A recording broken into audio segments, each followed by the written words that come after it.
Hi, everyone. This is Detective Tyler Sutherland from Battle Creek, Michigan. This video here I'm going to show you is part one of two videos. This is from my 3-day street investigation class. As you can see, the topic here is going to be what is a hybrid gang. So in this video, it's going to be straight from one of my presentations this year at the Chicago Gang Conference. And this is going to be part one of two explaining what is a hybrid gang. Those of you that want to get in touch with me, come on over to our business website, www.resilientresponse.us. And as always, you can follow us on Facebook, on our business Facebook page, as well as going to our business website and getting in contact with me that way. Thank you. Essentially, this is what you're going to come to. Every hybrid gang, you have evidence or an explanation for each of these topics. And the reason we create this checklist is because whoever your audience is, courtroom, administration, they want you to show evidence of all of these topics to prove to them that this gang exists. Well, with our hybrid gangs, they don't all have turf, do they? They don't all have tattoos. They don't all do colors. But that's okay, because the biggest explanation is it's not cool to them. What they're going to do is they're going to pick up whatever's cool, whatever can get them the most likes, the most fashion trends. It's social media, right? Social media is the driving force of our hybrid gangs, and that's why our gangs today look completely different, even in large metropolitan cities here, right? Like Chicago. When we made friends with the Chicago gang unit 10 years ago, and we stayed in touch with them, they said the same thing happens here. Right? New York City gang unit, right? I had a couple of them come through my class. Same thing. They don't have the traditional gang identifiers anymore. It's this blended fashion trends, social media change. What can I get more followers to do? So don't stress out if you don't have the exact match here from a traditional sense, right? Don't worry about the colors. Don't worry about the turf.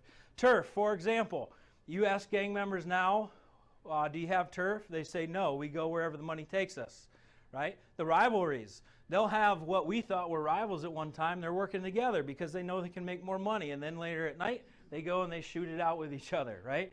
So however they can make more money and however they can get more attention on social media, that's where we got to find our answers, right? So we're still going to have answers for our hybrid gangs meeting each of these elements. You just got to look at it from a different lens, and that's what we're going to do this morning. Before you get into explaining hybrid gangs and having a good definition, you need a strong foundation of your gangs 101, as we call it. Your traditional gangs, or nationally recognized gangs, or super gangs, whatever you want to call them. What we mean is these are the gangs that have a whole bunch of members across the country, and they've been around for a long time. They're still very established in the prison setting. So our People Nation, Folk Nation, right? For example, for those of you who are from the Midwest, Gangster Disciples and Vice Lords, they're kind of the two big in the People Nation Alliance and the Folk Nation Alliance. Then we have our Blood Sets. Is that West Coast or East Coast, right? We have our Crip Sets. We have Sureños, Norteños, Latin Kings, and then a handful of our prison gangs.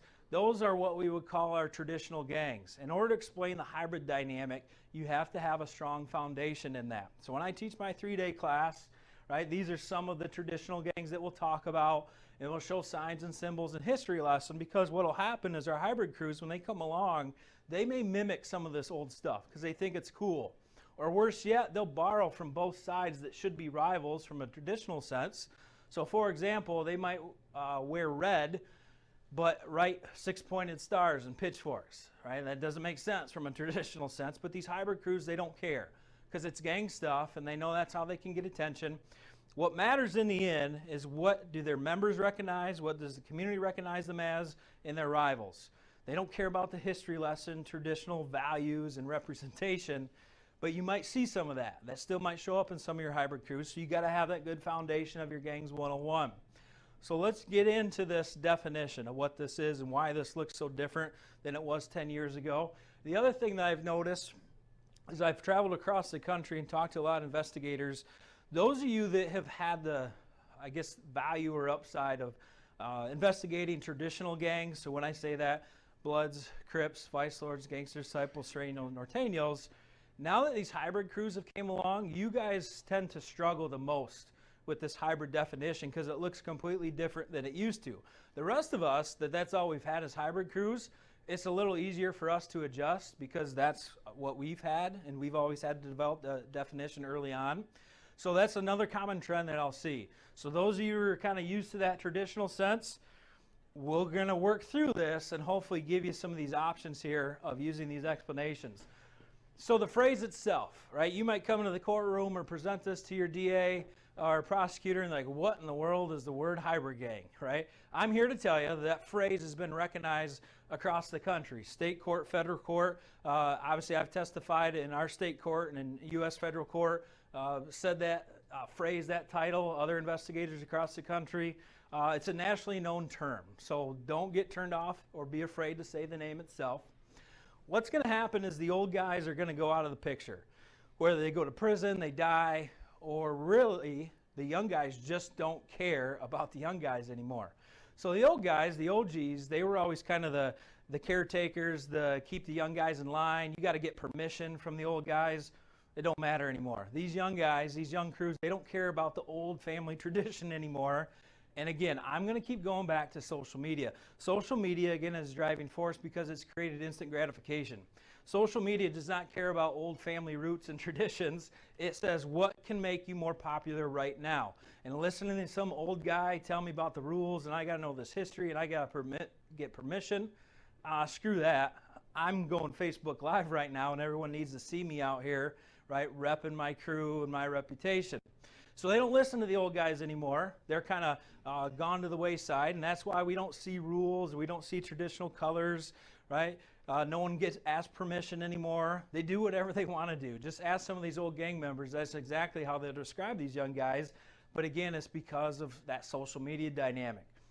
I've had this phrase given to me. A lot of corrections officers or investigators that work in the prisons will say these young hybrid gang members will come into their prison, even though there's well-established prison gang rules and prison gang culture. These young guys come in and say, no, I'm part of this crew, or basically I'm self-made, or they'll lie about the permission they got from whatever city they came from.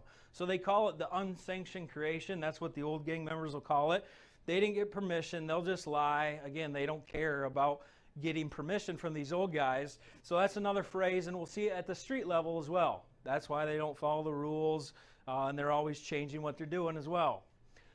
Just when you think you got your rivals and your allies figured out, it'll all blow up because they'll start shooting each other. Just when we thought we knew what team was what, and especially if you have like this subset dynamic going on. So what will happen a lot of times is you're going to have an older gang crew, then you get another generation that kind of pays homage to them, and then you get a third generation that comes along, or maybe it's all set up by neighborhood. You got a bunch of subsets in there, and they seem to get along for a while, and then they don't. Right? Well, that's because of that hybrid dynamic is starting to pop up, and that's where we start to see the biggest changes. They start fighting with each other. Because what happens, again, thanks to social media, is they get jealous of each other. Someone's getting more likes than them. Or because of social media is very more intrusive in personal lives, you can see what everybody's doing in real time, and that creates the jealousy. So everyone wants to make more money, everyone wants to get more likes and more followers, and that's why this splintering effect will happen constantly within that hybrid dynamic. You got to get past the goofy ass name that they pick. So if you're thinking they're going to call themselves something Bloods, Crips, Vice Dogs, Gangster Disciples, you got to throw that out the window. Every once in a while they might bring it back because they knew that was cool gang stuff and folklore, and that might give me more social media coverage. But plan on some stupid name that they came up with, whether it's a rap song, it's a neighborhood they grew up in, some fashion trend slogan, right? Who knows? And they'll change it every week. So you got to get past they don't call themselves the same name. I don't know how to classify them. Right now, I'm telling you, this is a common hybrid dynamic.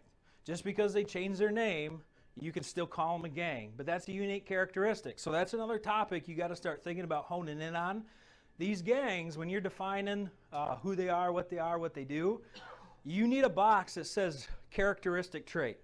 And one of them is probably going to be they change their name or they move, right, from neighborhood to neighborhood. And that's okay because I'm here to tell you gangs across the country are doing that dynamic. All right. Some of my favorite